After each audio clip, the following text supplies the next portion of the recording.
What's up, people? So today I was just scrolling through Facebook, looking at posts from the grandma and the aunts and the other people I don't care about that I happen to be friends with on Facebook. Basic shit. And all of a sudden I come across this abomination right here. This is supposed to be Wheezing from Pokemon, but like let me just show you what's going on here, okay? Hold on, let me play this bitch. We'll start from the beginning. Alrighty, there's our pumpkin. Look at him.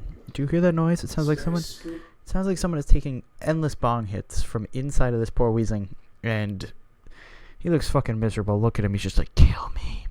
And then this cancerous tumor up here. This fucking guy looks autistically miserable. Not autistically. He looks fucking like. Look at him. He's fucking drooling. Wait till the light comes back on. Look at him. He's drooling. He's just like fucking. Look, he's fucking crying too. He's just like, kill me.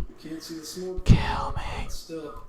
Seriously, and then the video starts to freak out, which makes it even more creepier, because like, what the fuck is going on? And then it just starts to shake it. It's like, ooh, seriously, what the fuck? Look at these two miserable fucks. Like, how could you do this? How could you make this abomination? How? I wouldn't be proud of this. Very spoopy indeed. You got the autistic tumor in this fucking guy who doesn't look like he wants to be alive, and after seeing this, I don't want to be either. Thank you all for watching this cursed video. I will talk to you all later. Bye bye.